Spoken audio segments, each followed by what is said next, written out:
Je suis Jennifer Sagnossian, docteur en sciences de gestion. J'ai fait ma thèse à l'Université de Lille, plus particulièrement à l'IAE, École de Management. Ma thèse porte sur le processus de création des méta-organisations multiparties prenantes à visée sociale et solidaire.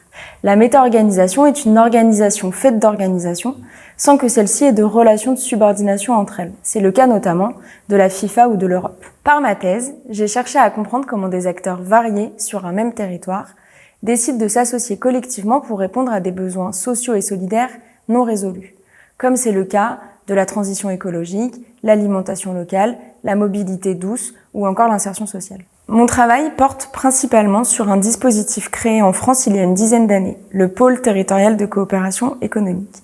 Il rassemble sur un même territoire des organisations de l'économie sociale et solidaire, des entreprises, des citoyens, des collectivités territoriales et des centres de formation et de recherche. Le but d'un pôle territorial de coopération économique est de développer des emplois non délocalisables et de favoriser le développement local durable. Ceci est rendu possible par la mutualisation de ressources ainsi que la création d'activités sociales et économiques innovantes dans un ou plusieurs secteurs d'activité. L'objectif de ma thèse est de proposer un modèle théorique et pratique du processus de création des pôles territoriaux de coopération économique et des autres formes de coopération territoriale. Pour créer ce modèle, j'ai mis en place un dispositif particulier de recherche-intervention. Il allie des va-et-vient entre des phénomènes observés, des questions posées par les acteurs, des connaissances théoriques et des accompagnements pour faciliter à la création de ces pôles. J'ai observé l'ensemble de l'écosystème autour de ces pôles en région Hauts-de-France. Plus particulièrement 4 pôles territoriaux de coopération économique en train de se créer, choisis pour leur état d'avancement différent. Cette étude comprend 89 entretiens, 300 heures d'observation et 100 heures d'accompagnement au développement de ces pôles.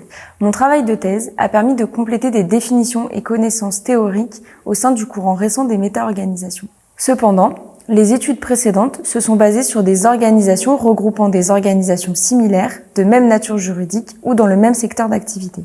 Avec le pôle territorial de coopération économique, je mobilise le concept de méta-organisation multiparties prenantes, qui comprend l'intégration de plusieurs formes juridiques et sectorielles d'organisation. Dans ce cadre, le pôle est une forme particulière qui poursuit un objectif de développement d'activités économiques innovantes sur un territoire spécifique et avec une visée sociale et solidaire.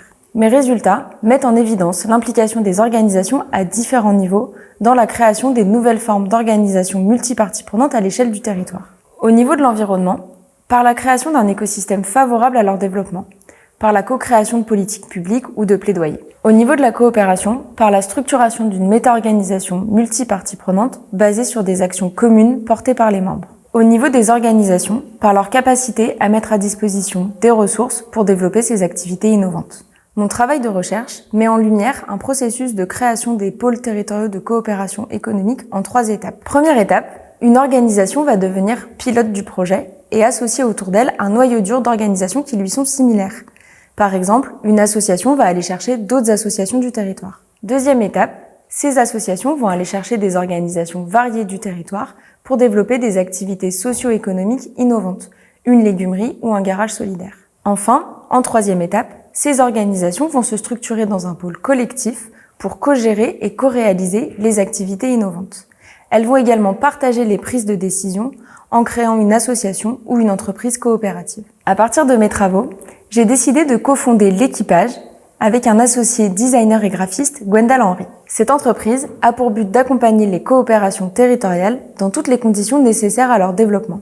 Grâce à mes résultats de recherche, nous avons construit un outil de diagnostic et de pilotage appelé les rouages de la coopération. Cet outil comprend des indicateurs, des questions et des exemples de réalisation pour guider les acteurs dans le développement de leur coopération territoriale dans 5 dimensions essentielles et interconnectées. Ces 5 dimensions comprennent les acteurs qui forment le collectif, l'enjeu de transformation sociétale sur le territoire et son opérationnalisation, la communication et valorisation, les ressources mises à disposition ainsi que l'ingénierie de projet. Grâce à ma recherche, nous avons alors pu imaginer un nouveau moyen d'accompagner la création des coopérations territoriales afin de répondre aux besoins sociaux et solidaires non résolus. Il favorise la transformation sociétale des territoires en développant des activités sociales et économiques, en mobilisant l'innovation et la coopération.